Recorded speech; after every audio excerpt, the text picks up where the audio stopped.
Assalamualaikum warahmatullahi wabarakatuh. Kembali lagi dengan channel Kang Dede Sudrajat.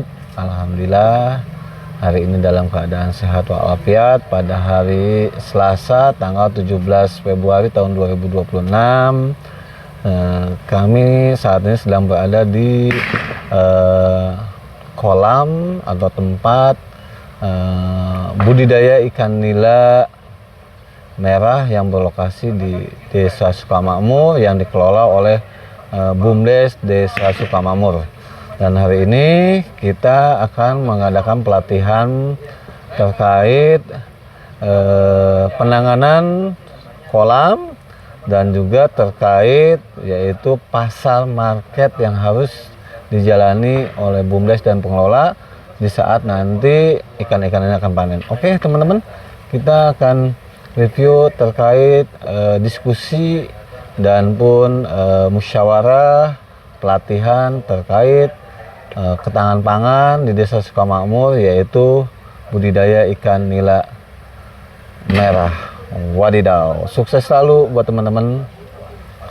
Saya ingin mengevaluasi jalannya ketahanan pangan yang sudah berjalan di tahap 1 maupun tahap 2.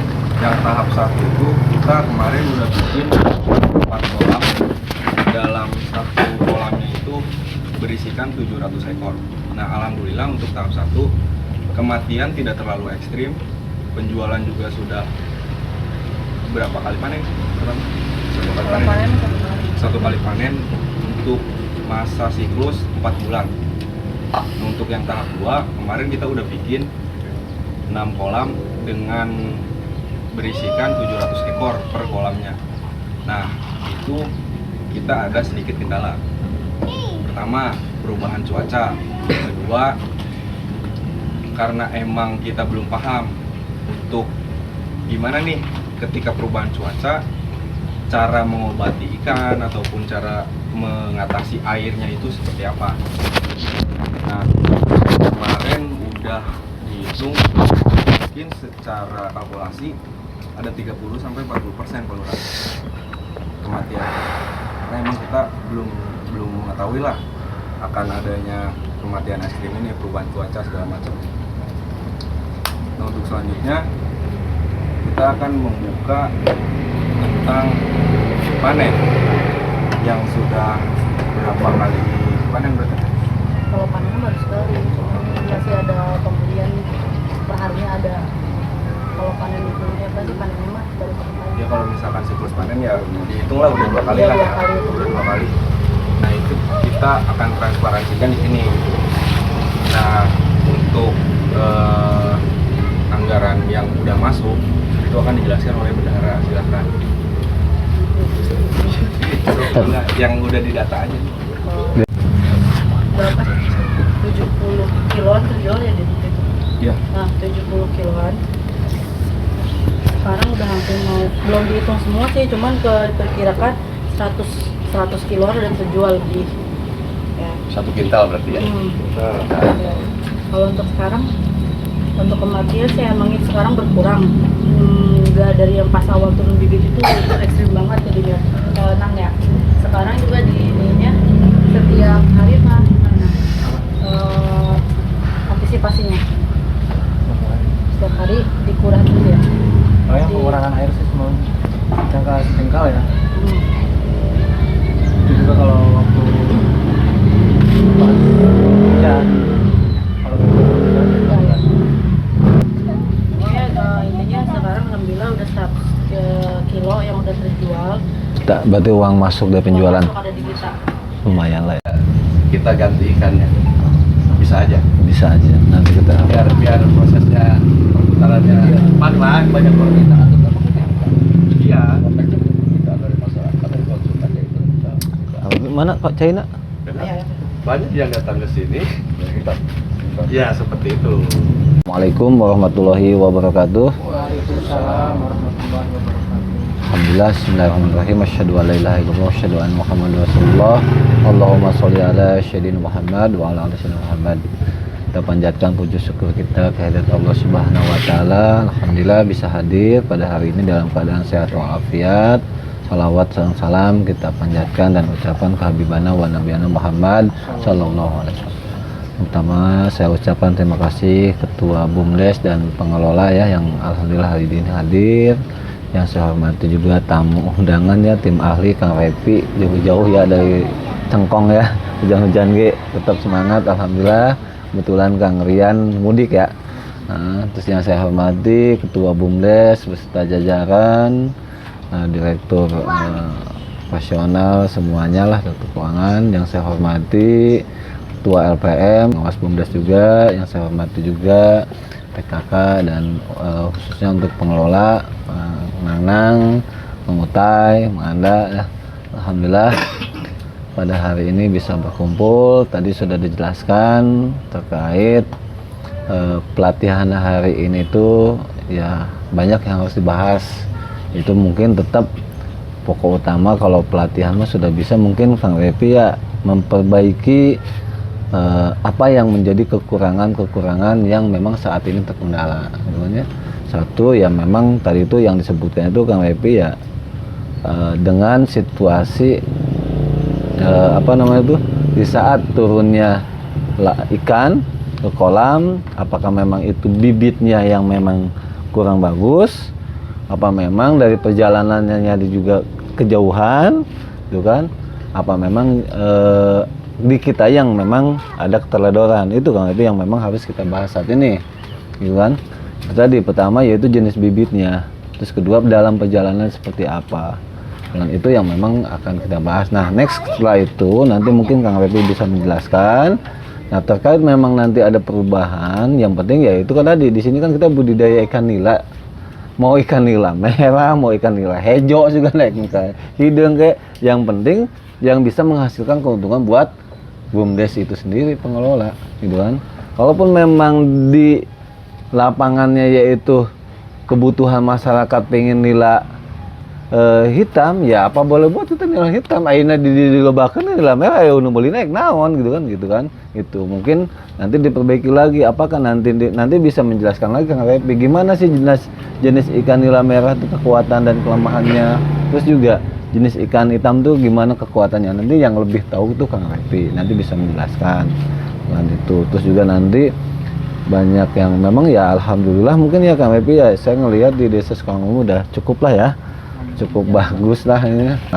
Bangga terhadap BUMDes itu tadi mungkin tetap kekompakan ini tetap dijaga dan juga dengan pengelola dan kemungkinan kan tahun ini juga ada ketahanan pangan cuman tidak sebesar yang kemarin ya, tinggal nanti dicek aja sama Pak Sekdes dan bendahara desa.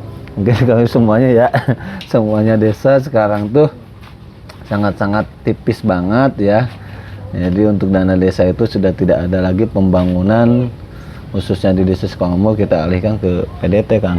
Jadi terkait normalisasi atau kebersihan got-got gitu. Tidak ada pembangunan untuk saat ini dengan kebijakan PMK atau peraturan Menteri Keuangan tahun 2025 gitu. Jadi kita manfaatkan aja yang dulu, nanti mungkin ada anggaran yang memang nanti ada berapa kurang lebih sampai 30 sampai 40, yang kemarin mah 280 juta ya kurang lebih ya. Sekarang mah cuman kita menganggarkan untuk ketahanan pangan itu 30 juta kurang lebih ya. Ini tanya apakah memang nanti itu bisa menambahkan lagi kolam, apa bisa tadi itu menakan itu, tinggal silahkan teman-teman BUMDes melakukan musyawarah kembali di luar jalur pelatihan ini. Nah balik lagi tadi itu ke pelatihan ya, jenisnya kalau memang ini judulnya itu pelatihan berarti ya kita alhamdulillah kedatangan Kang Repi yang memang mengetahui ya. Tadi itu Kang Repi satu itu ya jumlah kematian yang memang sangat signifikan di awal. Dan itu mungkin kalaupun nanti ada masukan terkait tadi perubahan jenis mah yang penting tidak jadi ikan nila ke lele gitu kan ya, atau ke jambal, itu harus ada musyawarah desa itu kan. Kalau ikan nila ya jenisnya ya ikan nila merah, ikan nila hitam, kayak mau ikan nila apa jenisnya itu nggak jadi masalah nang gitu kan ya. Kalau nanti jenisnya berubah berarti kan kolam juga harus berubah dong. Kalau contohnya janti kelele berarti tidak ada oksigen tuh tidak ada memakai oksigen gitu kan aeratornya. Nah itu harus dimusyawarahkan kembali di musyawarah desa. Kalaupun memang perubahan jenis ikan nila ya tetap tidak jadi masalah, itu menurut pengetahuan Pak Lurah gitu kan. Itu terkait alhamdulillah, yang lain mah tinggal diperbaiki kembali, kekurangan terkait apa ya tinggal nanti Nanang banyak berkomunikasi dengan Kang Rian sama Kang Repi gitu aja. Tapi ya saat ini alhamdulillah berjalan bagus. Ini bentar lagi bulan Juli itu akan setahun ya. Sehingga nanti bendahara BUMDes dan pengelola hitung-hitungan. Karena untuk tahun 2026 bulan Juli ini sudah ada tidak ada lagi anggaran buat yang ini. Berarti harus kosnya pakan, kos bibit, kos upah, kos listrik ataupun kos-kos operasional lain, yaitu harus dihasilkan dari penjualan. Kalau minim ataupun bahasanya defisitnya minus ya harus dikaji Kang Epi gitu kan, karena sudah ada lagi kemarin kan teman-teman kan pakan ada anggarannya. Nah untuk nanti bulan Juli itu udah nggak ada lagi anggaran, berarti yang penjualan itu yang harus digali seperti apa, harus bisa menggaji, harus bisa bayar operasional, harus bisa khususnya itu aja bibit operasional plus pakan. Itu yang harus bisa dibeli. Jangan sampai nanti sekarang yang kemarin anggaran dikucurkan ternyata penghasilannya tidak ada, terus tidak ada lagi ya berarti close, dinyatakan bangkrut. Itu dinyatakan bangkrut. Mungkin itu aja, mungkin tambahan nanti ada dari Pak Dalang juga sebagai pengawas bisa menambahkan, dan mungkin terakhir Kang Repi sebagai pemateri yang bisa menjelaskan tadi keluhan-keluhan dari pengelola dan BUMDes. Mungkin itu aja dari saya ucapkan terima kasih. Wassalamualaikum warahmatullahi wabarakatuh. Ayo, kapasitas saya sebagai konteksnya saya sebagai pengawas BUMDes dalam hal ini. Yang sebenarnya pengawasan ini karena konteksnya wadah BUMDes menyeluruh sebenarnya. Tapi karena memang kita lebih terfokus kepada masalah ketahanan pangan, ya kita berbicara sedikit tentang pangan dalam bidang pemeliharaan ikan. Sebenarnya tidak banyak, barangkali saya sebagai pengawas. Ya intinya begini, silahkan anda semua terutama dalam permasalahan teknisnya, karena ada lebih berkompeten untuk memberikan penerangan tentang teknis bagaimana, dan juga bagaimana langkah-langkah yang diambil ketika saat ada kendala-kendala. Dan terkait tadi disampaikan, ternyata ada dari konsumen yang lebih menyukai akan jenis yang lain gitu kan ya. Disampaikan oleh Pak Kepala Desa, ya betul. Kita kan konteksnya ini bagaimana keuangan ini bergulir. Apalagi mungkin tahun depan tidak ada lagi pasokan dari pemerintah untuk permasalahan ini, otomatis resikonya kita harus ditanggung sendiri dari perguliran perputaran keuangan di dalam. Resikonya kita harus berpikir mana yang lebih efisien, mana yang lebih efektif, dan mana yang lebih bisa menghasilkan. Kalau memang banyak permintaan dari masyarakat, dari konsumen itu nila hitam, ya kenapa enggak? Cuman paling nanti kita koordinasi dengan tim ahli. Apakah kendalanya kalau kita menggunakan atau spesies nila hitam, apakah berbeda dengan nila merah? Ketahanannya gimana? Kan setiap ikan itu berbeda. Tahanannya, daya tahan ya Pak. Daya tahan, daya tumbuhnya bagaimana? Kemudian tentang waktu pertumbuhannya dan sampai kepada saat penjualan itu bagaimana? Apakah lebih lama? Lebih enak, jangan nggak boleh. Ada pun lebih singkat, bagaimana langkahnya supaya lebih singkat kita bisa memanen? Agar pertumbuhan dan perputaran keuangan itu bisa cepat. Karena konteksnya kita mengambil lebih benefit. Bisa tidak bisa kita mengambil keuntungan. Itu saja barangkali saya sebagai pengawas. Ya mungkin tadi juga termasuk ini saya memberikan arahan kalau untuk bisa evaluasi permasalahan keuangan, ya itu aja nanti untuk buku tanggal sekian. Nah, sekian masuk ketika panen ya. Panen itu saja. Dari saya mah sebagai ininya silakan ada yang berpikir paling ya usahakan sebaiknya tuh itu deh tolong alhamdulillah dibantu kan. Iya. Oke, guys, tinggal ke Pak Repi ya, Kang Repi silakan untuk tadi itu mungkin membahas terkait seperti apa yang sudah dilakukan, kan? Kedua mungkin tadi ada masukan dari Bumdes seperti apakah kalau ikan nila, apakah ada perbedaan dari segi apa namanya tuh ngurusnya lah gitu kan ya, pengurusan dari ikan tersebut, apakah ada obat-obat yang lain ataupun memang tadi itu yang saya utarakan apakah memang nila ini kembali mati itu apa jenisnya memang kurang bagus, apapun memang tadi itu kan kita informasi dari Subang ya, apakah dari Subang itu jaraknya itu terlalu jauh mengakibatkan kematian, apa nanti Kang Repi punya rekomendasi yang bibit yang bagus yang ada di Kerawang gitu kan, mungkin Kang Repi bisa menambahkan. Oke, silahkan Kang Repi. Terima kasih atas waktunya yang saya hormati, dan saya hormati Bapak Ketua LPM, dan saya hormati Ketua Bumdes serta aparatur pemerintahan Desa Sukamakmur serta bapak-bapak, ibu-ibu yang hadir di sini. Mungkin terkait masalah ikan untuk hari ini ya kita membahas secara garis besarnya aja ya, karena untuk secara detailnya mungkin dari awal sampai sekarang ini kita selalu melakukan pembinaan baik itu materinya ataupun kendalanya. Ya kita bahas secara garis besarnya dulu aja. Dan mungkin kita harus pahami apa itu budidaya bioflok. Bioflok yaitu ada terdiri dari dua kata yaitu bio dan flok. Bio itu dimana kehidupan artinya, dan flok itu adalah gumpalan. Jadi bioflok itu adalah gumpalan kehidupan. Dan mana yang dinamakan gumpalan kehidupan itu gumpalan apa? Yaitu gumpalan bakteri. Bakteri apa? Bakteri yang mengurai amoniak yang menjadikan gumpalan gitu, yang bisa dikonsumsi lagi atau dicerna lagi atau dimakan lagi sama ikan tersebut. Dan syarat-syaratnya dari bioflok itu kan harus ada pertama karbon, yang keduanya bakterinya itu sendiri, yang ketiganya amoniak yang harus diurainya, dan yang paling penting itu adalah aerasinya. Dimana 4 komponen itu harus ada untuk terjadinya bioflok. Kenapa kita menggunakan sistem bioflok? Sistem bioflok itu pertama keuntungannya irit di pakan, karena pakan itu ikan itu makan flok itu sendiri, bukan makan kotoran ya, tapi kotoran diurai sama bakteri dan bakteri itu dimakan sama ikan. Pertama irit pakan, keduanya bisa tebar padat, dimana kepadatan tebar itu 1 kubiknya diperkirakan 100 sampai 150 ekor gitu ya per kubik.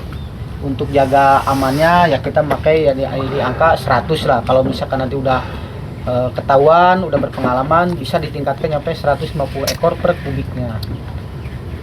Dan dimana kepadatan itu dipengaruhi sama aerasi. Semakin padat aerasi harus semakin besar. Nah itu mungkin secara garis besarnya. Adapun mungkin kita bahas kendala-kendala ya, kendala-kendala yang sudah terjadi di mana di awal pembudidayaan sampai sekarang. Mungkin yang sering terjadi dan banyak terjadi itu nggak di sini saja, mungkin di tempat-tempat lain, yaitu pertama adalah dari bibit. Begitu bibit datang itu kebanyakan mati. Kenapa gitu? Apakah bibitnya yang jelek? Apakah kita penangannya gitu kan? Apa emang dari segi airnya? Nah itu yang harus benar-benar dicermati begitu bibit datang, karena bibit datang itu handlingnya harus benar-benar tepat gitu. Dimana pengiriman bibit harus jangan udara pas lagi panas siang hari gitu. Kebanyakan pengiriman bibit itu di malam atau subuh gitu. Kebanyakan sih di waktu subuh, karena mereka di sana begitu panen itu pas udah matahari terbenam begini nih, baru panen, udah panen baru subuh diantar gitu. Jadi pas kesini itu udah dingin gitu kan, udara udah dingin, menjelang panas gitu. Jangan sampai pengiriman di sana siang, datang sini sore, perubahan cuaca itu sangat-sangat ekstrim. Terus penanganan bibit begitu datang harus diaklimasi dulu. Jangan langsung begitu datang langsung cemplungin, nggak boleh gitu kan. Harus diaklimasi, adaptasi simpen udaranya biar sesuai dulu antara air di dalam wadah sama air yang ada di lingkungan tersebut gitu. Setelah suhunya agak stabil baru boleh bisa dikeluarkan. Nah itu mungkin dari segi handlingnya. yang paling utama adalah dari segi bibit. Kita harus tahu gennya dari mana, bibitnya asalnya dari Harus tahu apa, iya jenisnya. Karena banyak yang bibit cuma asal-asalan ya, pertumbuhannya juga berpengaruh gitu. Lambat. Terus Untuk dari bisa mengetahui jenis gen itu turunan bibit yang bagus misalkan, Nah. makanya gimana? ya harus punya rekomendasi dari Rekomendasi. rekannya ya itu. Karena kebanyakan banyak juga yang punya bibit-bibit Bibit saya. ya kayak di tempat-tempat yang lain gitu. Ya cuma asal-asal bibit, asal-asal mijah gitu. Karena pemijahan yang bagus itu perbandingan antara jantan betina harus diperhitungkan. Iya, iya. Itu 1:3 yang bagus gitu. Kalau untuk calon indukan lagi berapa banding berapa gitu itu ada gitu ya. Kalau dari segi pembibitan, mungkin kalau untuk bibit saat ini Kerawang itu saya katakan belum ada yang mumpuni untuk dari segi bibit. Karena dinas sendiri kemarin kontak juga sempat komunikasi sama saya gitu kan, saya juga sempat survei. Ya memang tidak ada untuk pembibitannya. Sementara Kerawang ini kan mau jadi pusatnya ikan nila. Iya, di pesisir pantai itu udah berapa ribu hektar itu udah emang jadi pusatnya. Sementara bibit kita belum punya, apalagi brand Kerawang belum punya. Kita sempat ke Politeknik sama dosen-dosen ngebahas gimana caranya biar Kerawang itu punya brand. Mau nyiptakin genetik yang baru gitu ya, gen yang baru, strain baru, jenis baru gitu kan. Cuman ya butuh waktu lama itu Pak, nggak semudah yang kita harapkan sekarang mijahin antara ini dan ini langsung jadi, nggak bisa gitu. Perlu waktu lah ya. Perlu waktunya itu cukup panjang karena cek lab terus, pertumbuhan seperti apa, terus yang mau kita kejar juga apa, apakah dari pertumbuhan, apakah dari bobot, apakah dari rentang waktu yang pendek, itu karena beda-beda kebutuhannya nanti gitu, apa yang mau kita kejarnya itu gitu. Jadi berapa elemennya, nah iya itu. Kalau misalkan strain baru nyiptainnya gennya tubuhnya gede, misalkan cepet gede, cuman agak lambat gitu kan. Terus misalkan jenis barunya jantannya sedikit, itu beda-beda gitu kebutuhannya itu seperti apa, dan masukin gennya juga kita itu Kerawang belum ada. Kerawang itu belum ada, Khusus ya, penelitian belum untuk punya. itu. Bahkan kemarin juga yang sekelas balai pembenihan itu Pakum yang di Cipule itu dinas Nggak berjalan dia. nggak berjalan. Kemarin baru dihidupkan lagi karena kepala dinasnya PLT kemarin Pak Rijal. Sempat kontak, kita sempat ke sana diminta untuk kerjasama. Cuman kalau untuk di pemerintahan punten-punten aja kita bukannya nggak mau karena ya agak-agak repot gitu Pak. Kalau untuk mengelola ya makanya mangga itu masalahnya, tapi kalau masalah dibantu kita bantu untuk dari masalah bakterinya. Birokrasi agak panjang lah. Ya gitulah untuk ya mungkin Pak, saya potong tapi terkait pemilihannya Pak. Kalau jenis merah kan rata-rata kita Bangkok. Jenis Bangkok, Kang Ipe.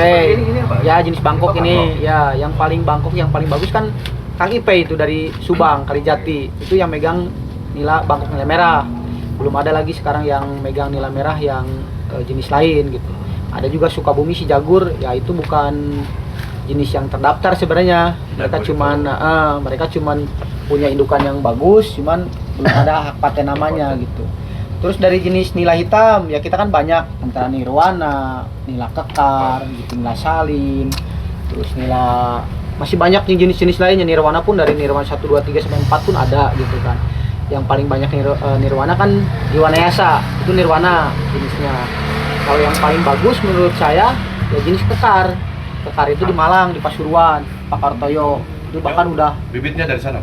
bibitnya dari sana karena mereka nggak bisa nyimpen agen-agen, tapi agen satu pulau satu. Makanya di Indonesia juga cuman ada berapa gerai gitu yang Terbatas pegang. ya. Terbatas ya, memang sengaja biar menjaga kualitas indukan.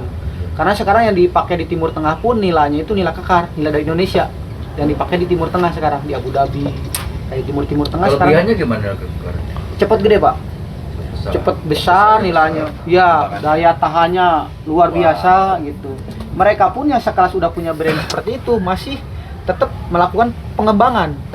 Mereka menciptain lagi strain-strain baru gitu. Apa yang kita kejarnya yaitu ya pengen cepet panennya gitu.